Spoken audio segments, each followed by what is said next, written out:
भाजपा सांसद निशिकांत दुबे ने कहा, ये देश बाबा साहेब अम्बेडकर के संविधान से चल रहा है और हम उस प्रधानमंत्री के नेतृत्व में काम कर रहे हैं जिन्होंने सबका साथ, सबका विकास और सबका विश्वास की बात की। मुझे किसी के सर्टिफिकेट की आवश्यकता नहीं है।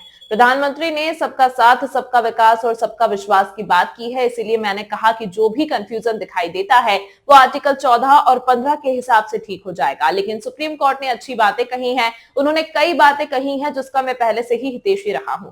देश काफी आगे बढ़ चुका है और सुप्रीम कोर्ट ने जो कुछ भी किया, हम उनके निर्णय का स्वागत करते हैं। प्रधानमंत्री ने सभी लोगों के साथ न्याय किया है। सर, आपका एक बयान आया है जिस पर हाय तौबा मची हुई है सर, कि आपने जो कहा था इस पर कुछ भी बोलने की आवश्यकता नहीं है। सुप्रीम कोर्ट ने वही किया।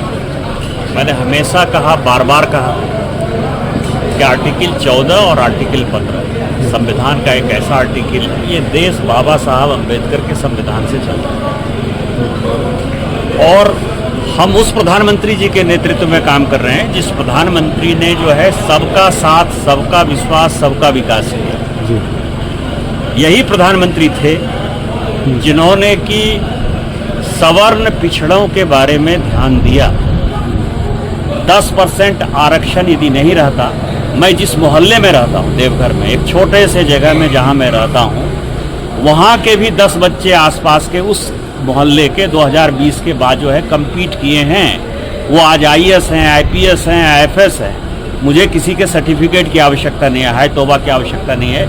माननीय प्रधानमंत्री जी ने सबका साथ, सबका विश्वास, सबका विकास किया है और इसीलिए मैंने कहा कि जो कुछ भी आपको कन्फ्यूजन दिखाई देता है वो आर्टिकल 14-15 के हिसाब से ठीक हो जाएगा। और कल आपने देखा कि भारत सरकार के सॉलिसिटर जनरल जो है उन्होंने भी कहा कि नहीं, जो चीज़ें कहा जा रहा है वो सही है। और सुप्रीम कोर्ट का ये आदेश था। सुप्रीम कोर्ट के आदेश के बाद से वो UGC रेगुलेशन कायम हुआ था। विरोध यदि कहीं होना चाहिए था तो सुप्रीम कोर्ट के खिलाफ विरोध होना चाहिए था, लेकिन विरोध कहाँ है? विरोध जो है यहाँ है। लेकिन सुप्रीम कोर्ट ने अच्छी बातें कही है। कल कहा है कि 75 साल हो गया आज़ादी के और अब समानता के अधिकार पर सबको जीना चाहिए। उन्होंने तो कई एक बातें कही हैं जिसका कि मैं पहले से ही हितैषी रहा हूँ कि कॉलेजों में जो हॉस्टल्स बन रहे हैं शेड्यूल कास्ट के नाम पर, शेड्यूल ट्राइब के नाम पर, OBC, ये सब चीज़ें खत्म होनी चाहिए। समानता, अब तो अंतर्जातीय विवाह इतने होने लगे कि कौन किस जाति के साथ विवाह कर रहा है, नोबडी नोज। हम अपने शहर में रहते हैं, दिल्ली में और मुंबई में, हमारे बगल का पड़ोसी किस जात का है, किस राज्य का है, ये भी लोग नहीं जानते हैं। तो देश काफ़ी आगे बढ़ चुका है और जो कुछ भी किया सुप्रीम कोर्ट का, हम उनके निर्णय का स्वागत करते हैं। लेकिन माननीय प्रधानमंत्री इस देश में सभी लोगों के साथ न्याय किया है और उनके ऊपर भरोसा होना चाहिए और जो भी इस तरह की घटिया बातें करते हैं उनकी मानसिकता